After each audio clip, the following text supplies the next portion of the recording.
In the next unit, we will explore the history of climate change as recorded in natural archives. There are a few reasons that I see for exploring paleoclimate in a class that's mostly devoted to modern and future climate change. First of all, the records of natural climate change over the entirety of Earth's history provide us with an important perspective on the modern state of climate and on the magnitude of future changes. Secondly, because paleoclimate archives record a much broader range of boundary conditions and forcings than we've been able to directly observe, they give us an important chance to test our understanding of controls on Earth's climate. And finally, paleoclimate archives give us a chance to start to ask questions about climate, and why climate changes, and how climate changes, that will hopefully motivate some of the climate physics that's covered later in the class. We'll start by getting our bearings in the geologic timescale. Shown here is one image of the timescale. I'll first note that it's not to spatial scale. So the Earth was formed 4.5 billion years ago, and the first era of Earth's history, known as the Precambrian, spans 4 billion years, so about 90% of the entirety of Earth's history, and that's this column on the right here. We'll start by talking about the Archean, a time period going from about 3.8 to 2.5 billion years ago. And then later we'll move on to some very interesting climates at the very end of the Precambrian in a period known as the Cryogenian. We'll then look into the better documented history of climate and carbon dioxide changes over the Paleozoic and the Mesozoic, and finally close with the Cenozoic, the period that we know the best. The lectures in the last unit introduced us to some equations that give us a sense of the key determinants of Earth's surface temperature. So one equation that was presented was that for the effective temperature of Earth, that is the temperature at which Earth is in equilibrium with incoming absorbed solar radiation. It was also presented that that effective temperature is lower than the actual surface temperature we all experience due to the impact of greenhouse gases, or GHGs. So these two simple relationships provide us with three ways that the Earth's surface temperature can change. First of all, the solar constant. Secondly, the Earth's albedo. And thirdly, greenhouse gas concentrations. Usually when we think about climate change, we focus on greenhouse gas concentrations and perhaps feedbacks from changes in albedo. Early in Earth's history, though, we have to consider differences in the solar constant. So now we'll explore something that's called the faint young sun problem. Models of the evolution of stars like the sun indicate that as a young star begins to fuse hydrogen to make helium, its core becomes more dense. And as a result of that change, it becomes more luminous.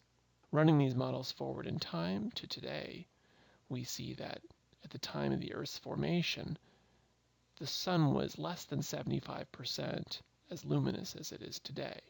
That is, the solar constant would have been less than 75% of its present value. And this presents a problem.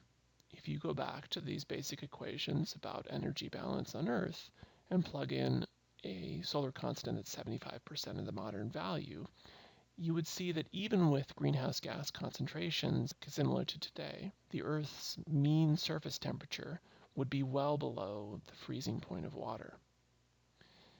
This wouldn't be a problem if we had ample evidence that the early Earth was covered by ice.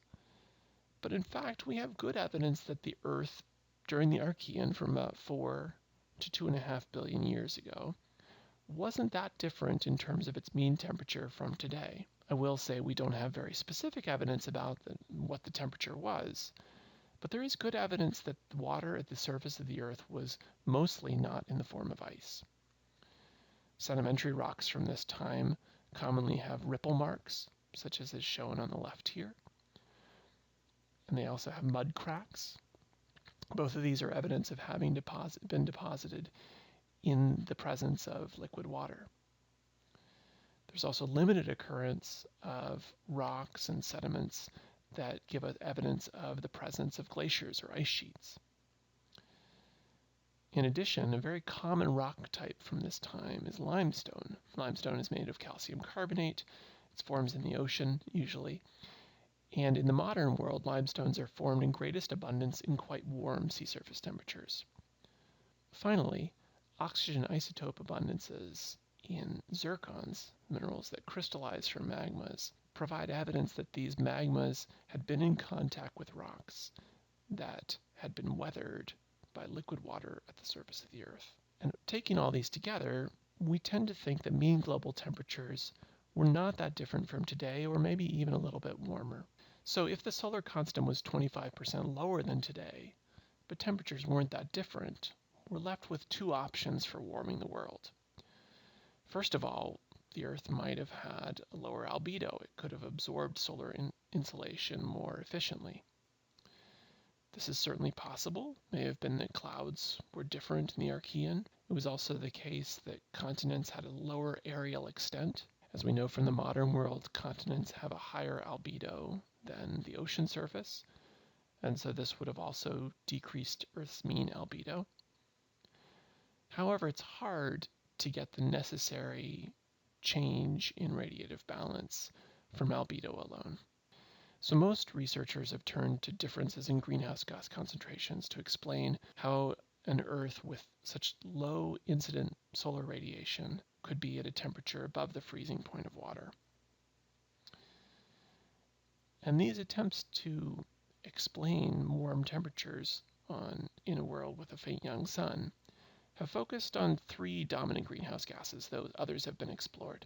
These are ammonia, which was the first gas that was proposed as a solution to this problem, methane, and carbon dioxide. Ammonia and methane are gases that we don't think of as having very high abundances in the modern atmosphere.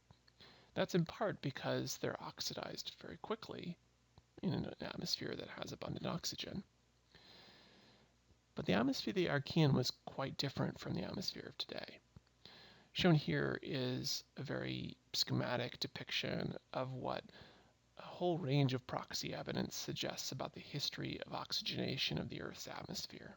In the Archean, between about 4 and 2.5 billion years ago, most reconstructions put atmospheric oxygen levels at levels less than 1 part in 100,000 compared to its modern abundance. This would allow much higher concentrations of methane and perhaps ammonia to build up. So as an example of what you can do with fairly high greenhouse gas concentrations, here is a constant CO2 and water greenhouse with CO2 and albedo similar today and water being a feedback on temperature. We see that with the increasing solar constant through time, the Earth still would have been below the freezing point of seawater for much of the Archean. But adding in higher levels of different greenhouse gases, we see that we can very quickly warm the Earth in a simple model to much higher than the modern surface temperature of about 288 Kelvin in the mean. We have some empirical estimates of greenhouse gas levels during the Archean. Minerals formed in soils and in seawater preserve some evidence of how much CO2 there was in the atmosphere at the time that they were formed. And these estimates put CO2 at substantially higher than today, so something like 10,000 ppm would be the mean of these estimates here. But that concentration barely gets the Earth above the freezing point of water during the Archean.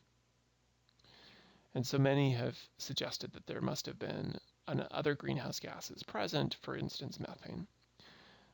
One additional piece of evidence for the presence of a reduced gas like methane in the Archean atmosphere comes from the fact that the steep rise in atmospheric oxygen at the end of the Archean, 2.5 billion years ago, occurs at the same time as the first evidence of widespread ice sheets on Earth. The chain of reasoning would then be that as oxygen rose, methane was oxidized, this reduced radiative forcing by greenhouse gases and cooled the Earth, leading to glaciation.